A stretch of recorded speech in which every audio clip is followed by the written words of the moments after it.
Joining us for the big Ambedkar legacy face-off, we're joined on this broadcast by a very sharp panel of experts. Allow me to introduce to you first Sugata Bose, a professor at Harvard University, where he's the Gardiner Professor for History. He's been a former Member of Parliament. I have with us on this broadcast Dr. Kancha Ilaiah, one of India's best-known Dalit rights activists. I have Narendra Jadhav, former Member of Parliament. He's an author of several books. He's an expert on Ambedkar. I have Pawan Verma, former Member of Parliament, one of India's foremost authors, well-known diplomat. And I have Hindal Sengupta, historian, author, and also an expert on international relations. So I want to frame this debate in two parts. One, to do with what's happening just at this moment, what we've seen through this week, the face-off in Parliament with both the ruling government and the opposition, in particular the Congress, claiming that they are true Ambedkarites, that everything that Ambedkar imagined India to be, that they are striving to live up to those ideals and turn it into the India that Ambedkar had envisioned. Is that really even true? And if it is, which of the two parties is doing more to keep the legacy of Ambedkar alive? And in the second part of the show, we look at Ambedkar's strained relations with the Hindu Mahasabha and the RSS, as well as the Congress, and then try and look at who he thought was the lesser evil. So I'll start by going to Hindal Sengupta first on why you believe that the BJP government at this moment is true when it wants to claim Ambedkar's legacy, given the strained history at the time that Ambedkarji was alive between the RSS and Ambedkar, and given all that was said and done at that time, why do you think that Dalits and people in general should believe that the Prime Minister, Amit Shah, and BJP leaders are true when they say we are the true Ambedkarites, we want to bring alive Ambedkar's vision? Hindal Sengupta, let's start with you. So Rahul, I think there are three reasons. Number one, I think Baba Saheb Ambedkar stood for a particular kind of delivery of public goods and services without any discrimination. And that without any discrimination part is very, very important, because fundamentally the caste system created barriers and discriminatory hurdles to any delivery of goods and services. The rampant and widespread efficiency that we have seen due to the adoption of technology, and especially digital technology, has enabled today's India to deliver goods and services, and especially welfare goods and services, in a scale and in a form never seen before. And that indeed, I think, would have delighted Ambedkar. Also, as we know from research, and I'm going to quote only one here, even 10 years ago, if you look at the research paper written by Chandrabhan Prasad, Devesh Kapoor, and others, the one thing that impacts the most to destroy caste barriers is economic liberty. And economic liberty is a fundamental thing that, even today, the Congress party doesn't even take credit of the liberalization era that they themselves started. I think if anybody has inherited that mantle of liberalization, it is really the BJP. And indeed, that this is the only part, the economic liberty part is one of the most fundamental parts through which a destruction of caste-based barriers can happen. And my third reason, Ambedkar, and most people, even Ambedkarites, don't talk about this enough. Ambedkar saw the threat from radical Islamism more clearly than most other national leaders. His tract, his monograph on Pakistan, detailed his objections and his vision on where he saw the danger coming from. There are endless quotes of Ambedkar talking about how certain decisions, even in his own lifetime, taken by the Congress led by Mahatma Gandhi ji, were really, in his opinion, doing the wrong thing in promoting and, in a sense, protecting a certain kind of extremism from Islamic quarters. So you've laid out in your opening comments why you think made by the BJP government on Pakistan and on Islamic radicalism would have gladdened Ambedkar. So you've laid out three reasons for why you believe the BJP government is indeed pushing forward the larger ideals that Ambedkar wanted for modern India. Kancha Ilaiah, let's get you to counter why you think that the BJP government cannot be deemed the true inheritor of Ambedkar's ideals, and why you believe that this effort at appropriation reeks of opportunism. Dr. Ilaiah. No, Rahul, Ambedkar's transformative agenda has two aspects. One is the political, constitutional, legal. That the RSS BJP in the beginning till 1990 and later, they were not comfortable. They thought that, Ambedkar has injected too much of westernization into the constitution, and then he himself was not the real architect of constitution, was part of the same RSS BJP ideological discourse. You take Arun Shauri's book, Worshipping False Gods. He was a minister, and he went on to say that he was not the real writer of constitution at all. Number two, they were dead against, even dead against now his spiritual agenda to liberate not only Dalit masses, who he called, the Scheduled Caste Federation, but the entire Shudras and Adivasis, who have no role in the heaven that Amit Shah was talking.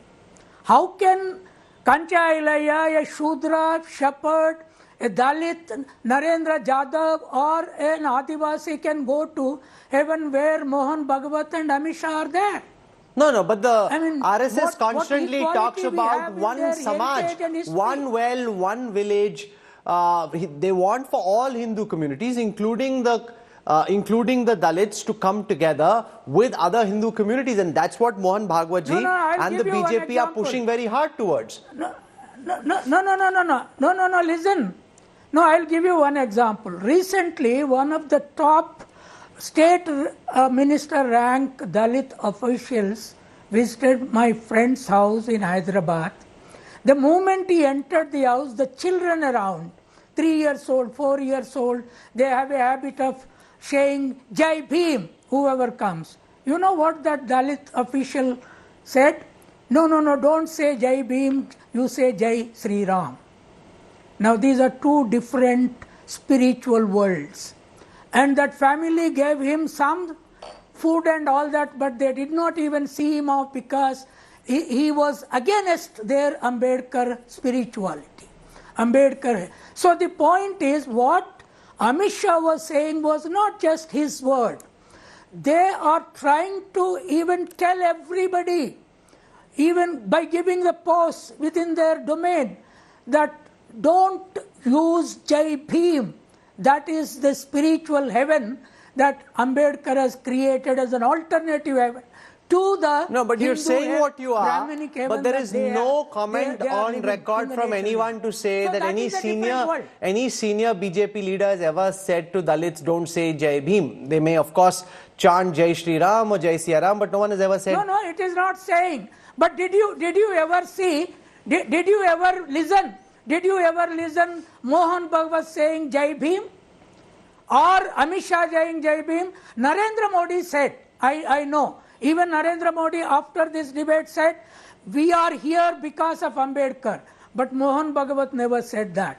Amit Shah never said that. Why? Let me put that Because question to they Narendra believe Jadhav. You're saying... that this Ambedkar spiritual system of converting to Buddhism and spreading into villages, every house now, his images, his statues are likely to convert into temples tomorrow. That is the fear.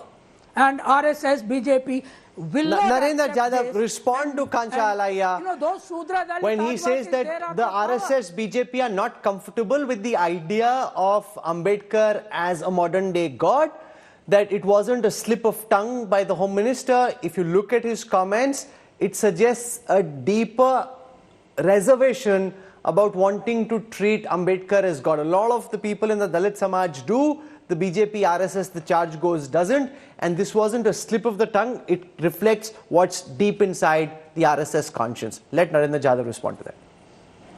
Namaskar. Thank you for inviting me to this panel discussion. Responding to your specific question, the Honorable Home Minister's remarks, there are two aspects to that. One is the content, and the second one is the manner of delivering those remarks. As far as the content is concerned, frankly, there is nothing wrong in that. What he had said about the misdeeds of Congress towards Dr. Ambedkar are 100% true. In fact, I can add some more incidents of how Congress party had insulted Dr. Baba Saheb Ambedkar. But coming to the other part, the manner in which was said, I think that is where the problem is. Home Minister's remarks were contemptuous, condescending, and demeaning. And they reveal the deep-seated hatred that the so-called upper caste have in their mindset. And therefore, this has very deeply hurt the sentiments of Dalits all over the country and abroad. This should not have happened. Coming to the question of which of the two are doing more, that was the question with which we started. I think both of them, Congress party and BJP, both of them have positive and negatives. As far as the Congress party is concerned, on the positive side, please don't forget that it was Congress party who proposed and elected him as the chairman of the drafting committee. Sure. And this was a big opportunity. It was the Congress party which made him the law minister in the first place, although he did not belong to their party. But then there were series of insults because of the Gandhi-Ambedkar fights that took place in the 1930s and later. There was a lot of antagonism towards Dr. Ambedkar. Okay, so we'll spend more time on the past in some time. In a while, we'll spend more time on the past. I want to go across to Pawan Verma, who's been a parliamentarian and also an author. At this moment, which of these two political formations can claim we are doing more to keep Ambedkar's legacy alive? Pawan Verma. Thank you, Rahul.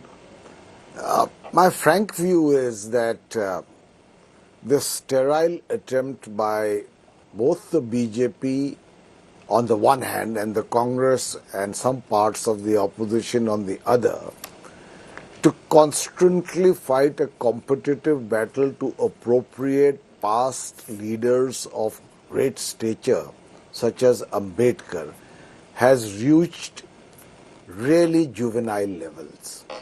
I say this with sadness because this is a battle that is being fought in terms of image making, of projection, of trying to claim who represents Dr. Ambedkar most, not in terms of how they actually implement some of his ideas, but of catering to the Dalit minority vote bank, which is a very significant segment of the electorate. The truth, Rahul, is that even today, whatever lip service is paid to Dr. Ambedkar and whatever has been done positively in the Constitution and through our laws, the Dalits remain an exceptionally oppressed and exploited segment of our society. And I say this backed with data. According to the latest NCRB data, which is government data, every day 6 Dalit women are raped in our country. Every 15 minutes, every day, a crime occurs against a Dalit. What is worrying is that the number of such cases as reported, and these are government statistics, have gone up rather than down.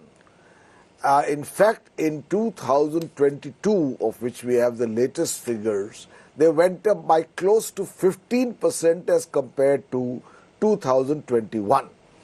As far as individual states are concerned, of the entire number of crimes against Dalit, almost a quarter, and according to some statistics, as much as 28% of such acts against Dalits take place in one state alone, which is Uttar Pradesh. Sure. Uttar Pradesh accounts for between 24 to 28% cases. I don't care who rules that state. It could be the Congress at one time, it could be the BJP today. It is followed by Rajasthan, which is followed by Madhya Pradesh, which is followed by Bihar. Now, the number of cases as registered in these states have been going up, and even more worryingly, conviction rates have been falling. In a country where by now the judicial system should have been primed sufficiently, being aware of the ground realities, to ensure that if a crime is committed, at least conviction takes place. Okay, so you're making the point that this is a competitive battle aimed at image making and not necessarily trying to alleviate the station of Dalits in society. I want to go across to Saugata Bose. Professor Bose, from your lens, from within and without, of the two principal political formations at this time, who do you think has greater legitimacy when they say, we love Ambedkar more? Well, the BJP, of course, wants to fashion as unified a Hindu political constituency as possible. They've already made inroads into the OBC social base, and so they want to expand among the Dalits. And therefore, they pay a good bit of lip service to Ambedkar, even though I don't think they have any real commitment to the values that Ambedkar represented. Dr. Ambedkar was an indefatigable champion of Dalit rights through the 1930s, 1940s, and the early 1950s. The Congress and the opposition, of course, are drawing on him because they want to build on a social justice plank. I think it's most unfortunate that Ambedkar has become the focal point of such sordid exchanges within the parliament premises. He was a formidable intellectual who could be robust in his own criticism of Congress and even of Gandhi, but he also knew how to take criticism. And I wish that both the Treasury benches and the opposition would learn from Ambedkar how to conduct themselves in Parliament. Let me give you an example from the Constituent Assembly. In his very last speech, Ambedkar paid tribute to half a dozen rebels of the Constituent Assembly who had put forward very creative and far-sighted amendments which Ambedkar and also, of course, the Congress majority could not accept. But he thanked them for enlivening the proceedings. Among them was K.T. Shah, who had wanted to amend Article 1 of the Constitution to read that India was a secular, socialist and federal union of states. His amendment was negatived. He also mentioned Hari Vishnu Kamath, who strenuously opposed the inclusion of the emergency provisions. He felt that authoritarian features of the old colonial constitution were being kept in the Indian constitution, and he compared the emergency provisions to Article 48 of the Weimar Constitution in Germany. But Ambedkar said that he hoped that these provisions would remain a dead letter. Now, in that, of course, he let his optimism triumph reality. We know what happened later on. But at least he knew how to pay a tribute to fellow members of the Constituent Assembly who had contributed to the debates, who disagreed with him, but nevertheless there was a certain sense of decorum. And I wish that both sides would take that particular lesson from B.R. Ambedkar. Very well put there, Professor Bose. I want to zoom out for a moment and try and get responses on what we've heard so far and also look at the historical fault lines. Hindol, I want to quote from The Annihilation of Caste, Ambedkar expressing deep dissatisfaction with Hinduism, stating that his quarrel with Hindus and Hinduism was not just about imperfections but over their ideals, arguing that Hindus cherish wrong ideals and live a social life, making it impossible for him to live a wrong social life, making it impossible for him to consent to such a society. In his call to leave Hinduism, he writes, he's urging Dalits to sever ties with Hinduism for their equality and dignity. I solemnly assure you that I will not die a Hindu. Now, given these past fault lines, Ambedkarites, the likes of Kancha Alaya, can say the BJP can never genuinely appropriate Hinduism, Ambedkarism, because Ambedkar himself was very anti-Hindutva. Who studies history, Rahul, understands that every argument, including political argument, made by figures even as tall as Gandhiji or Baba Saheb Ambedkar, are fundamentally products of their time, as these men and women are also products of their time. Baba Saheb Ambedkar was reflecting and, of course, responding to what he saw around him and in the universe and in the India that he grew up in which the contamination of the Varna system had created a system which was deeply, deeply vicious towards lower caste and especially towards Dalits. Now, this is an environment in which he grew up, and this was his great argument with Gandhiji. Gandhiji argued that mobility was inbuilt in the Varnashrama system, and Ambedkar, of course, said that without demolishing the fundamental framework, which is the Varnashrama system, there could be no real freedom for the Dalits. And who are we to dispute that? Remember, even at that time, people like Savarkar were essentially talking about many of the same talking points, as it were, that were being spoken of by Baba Saheb Ambedkar, including untouchability and the demolition of untouchability and indeed temple entry. So there we cannot disagree on anything that Baba Saheb Ambedkar said in his context and his time. The fundamental question is this, Rahul. What really builds this entire caste discrimination free society that I'm sure all of us in this panel also want and pray for? The only thing that can build this is a certain kind of upliftment, including economic upliftment, and something that Baba Saheb Ambedkar treasured deeply against Gandhian principles. Urbanization, because urbanization provides a certain kind of anonymity that breaks many of these old shackles that come from the Gandhian village society. Now, all of this is well known, I'm sure, to everybody in the panel. We have to ask ourselves, which are the politicians and which are the parties that are really pushing forth the agenda of greater economic mobility and indeed greater urbanization that will bring forth the caste discrimination-free society that we all want and dream. Narendra Jadhav, it's not just the problems that Ambedkar had with Hinduism. He also had problems with the RSS. In one place, I'm quoting from his writings and speeches, volume 15, he calls the RSS a very dangerous association. In a book that he's writing, he calls the RSS a poisonous tree. Now, the RSS is suddenly saying that they're very close to the ideals of Baba Saheb Ambedkar, but if you read Ambedkar's writings, he seemed to have very deep misgivings about the Rashtriya Swayamsevak Sangh.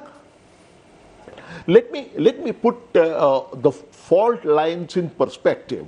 For the first, Dr. Ambedkar entered public life in 1924, and for first 10 years, he tried to reform the Hinduism from within. His temple entry satyagraha or Mahad satyagraha for water, they were all meant for reforms while remaining within the Hindu fold.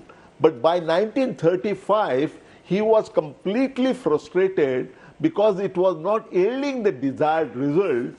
And that is why he made an announcement in 1935 that I was born Hindu, but I am not going to die a Hindu. But please understand and remember that when it came to converting to another religion, which took place 21 years later in 1956, he chose Buddhism. He did not embrace Islam. He did not embrace Christianity because he was a true nationalist.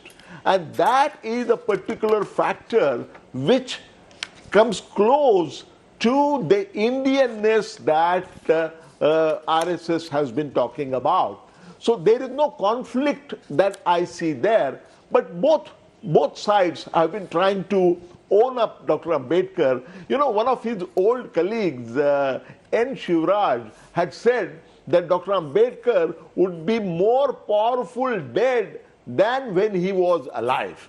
And that has come out absolutely true. All sides are trying to own him up, but without necessarily following his ideals, his thoughts, his philosophy. Dr. Ambedkar, when he criticized Hinduism, please note that Dr. Ambedkar made a distinction between Achar Dharma and Vichar Dharma. That is the way of behaving, behavioral part of the religion, and Vichar Dharma is the philosophy of the religion. He had no difficulty with the philosophy of the Hindu religion, but he had serious problem with the behavioral aspect. Let's draw of Sugata Hinduism Bose in your terms of argument that caste Ambedkar system. is more useful to all parties dead than alive. When he was alive, whether it was the communists, whether it was the Congress, whether it was the RSS, the Hindu Mahasabha, they all had serious issues with him. Right. Narendra Jadhav argues somebody like him is more useful dead than alive. You don't want a solid social revolutionary living amongst you at that time. You'd much rather that he be defied, put on a pedestal and prayed to, but long after he's gone. Yes, I think, yes, Ambedkar has become even more important and relevant long after he has passed from the scene, and he has had something of a major revival in India from about the late 1980s and the early 1990s. But to address your question about was he more critical of the Hindu Mahasabha and the RSS, or of the Congress, I think we need to understand that there were three phases in Ambedkar's political career. One stretched up to about 1946. At that point, he was opposed to the RSS, which he saw was an organization based on upper caste Brahminical supremacy. But he was also critical of the Congress because he thought that Gandhiji's approach to the Harijans was rather patronizing.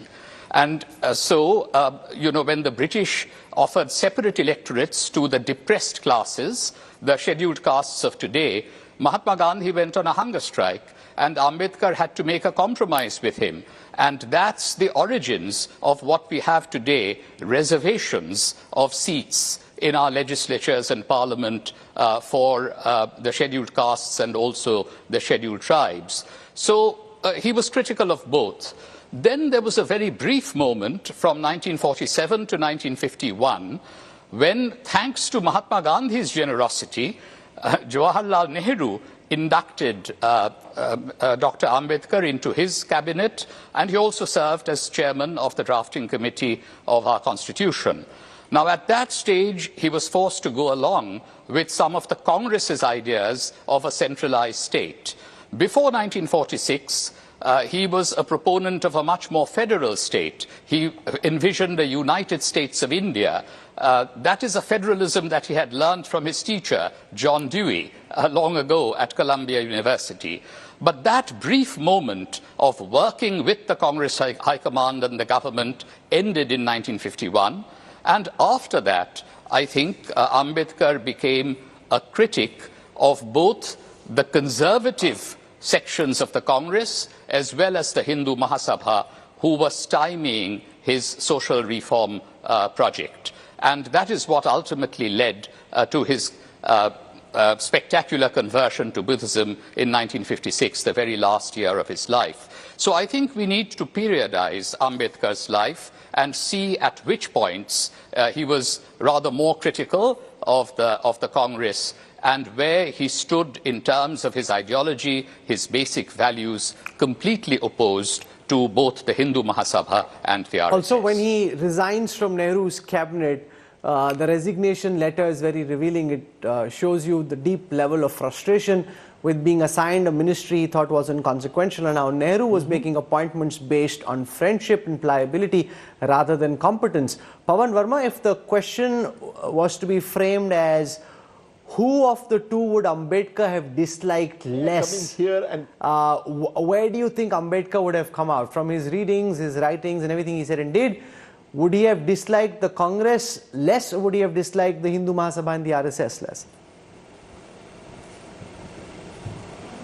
You know, Rahul, the way you framed this question assumes that Ambedkar was perpetually in a situation of making a choice. He was a human being, a great human being, But he had certain ideals which he fought for, and I must say that the differences between him and Gandhiji, which actually reached a certain breaking point on the question of the separate electorates proposed by the British, was a very serious difference of opinion. But there was an attempt which succeeded in creating a modus vivendi and an agreement by which there were to be a certain number of reserved seats for scheduled castes. And that brought Ambedkar back into the Congress fold, although his differences with Mahatma Gandhi on the degree to which more needs to be done for the scheduled caste to radically change Hindu society remained. But he was more in the Congress fold without a doubt. And let me say this, that in spite of the differences with Mahatma Gandhi, in spite of his publicly being critical of Jawaharlal Nehru and writing about it in the Annihilation of Caste, that on occasion Jawaharlal Nehru shows his Brahmanical origins. It was Gandhiji who recommended the name of Dr. Ambedkar's inclusion in the first cabinet formed by the Congress government in an independent India as Minister of Law. And again it was the Congress which appointed him as the chairperson of the Constituent Assembly Drafting Committee. So he was certainly within the Congress fold. What were his problems with the BJP and RSS? We must understand that. It's not as if that they came because you want to indulge in rhetoric. You see, he resigned from the Congress government in 1951 over the Hindu Code Bill. Now, the Hindu Code Bill was defeated in Parliament. And it was defeated largely by the opposition of entrenched upper caste Hindus who belonged to, let us say, as much the BJP and RSS as they did to certain sections of the Congress. So it's not a binary that Congress versus BJP. He was fighting a system, a very powerful system. And he resigned on the basis of seeing that this opposition to his ideals exists in both camps, as far as the BJP is concerned, and especially the RSS. If you have read his books, Riddles of Hinduism, which was written somewhere around 1954, 1955, he was extremely critical of some of the very things that now today the BJP refuses to even discuss, like the Manusmriti. Ambedkar criticized the Hindu Shastras. Ambedkar criticized the Hindu epics. Ambedkar criticized some of the Hindu forms of practiced religion. No, but that's in the past. If you hear the comments from Bhagwatji or from Prime Minister Modi, multiple top RSS BJP leaders are now on record saying, don't be bound by the past. Don't look at what Savarkar said or Hegdewar said or Guru Golwalkar said. It's here and now. Society evolves and opinions change. Yes, go on. A very important point. You see, I want to first break this binary for your audience. Savarkar, whom the Congress rubbishes, was a great revolutionary and patriot for freedom, but he was also one of the most remarkable social reformists within Hinduism. There is no other voice within the RSS, BJP, Hindu right wing which spoke so strongly about removing the Sat Bediya or 7 fetters of Hinduism, which included Sparshbandi, untouchability, caste discrimination, and 7 other such fetters. Savarkar spoke, Congress rubbishes him.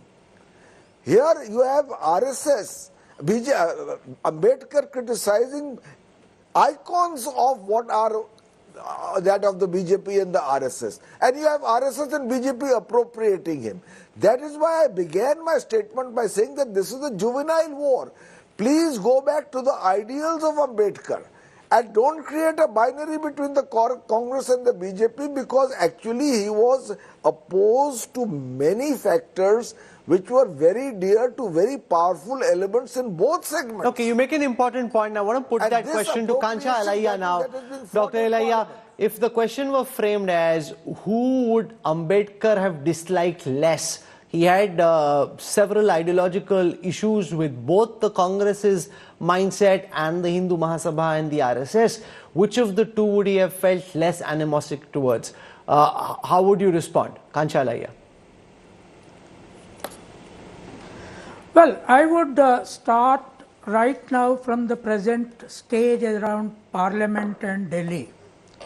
If Ambedkar were to be alive, would he have aligned with Rahul Gandhi or Amit Shah? Okay. Leave Narendra Modi aside. Now, Congress had 3 phases where Ambedkar was allowed to completely transform Indian future. 1, writing of the Constitution. 2nd, Ambedkar's embracing Buddhism with 40 to 50 lakhs of people. And if BJP was in power at that time, or Janasangh or RSS, both these things they would not have allowed Ambedkar to do. 3rd, after Rahul Gandhi coming, I'm never a congressman or Congress supporter. I never had any power in their government or any so.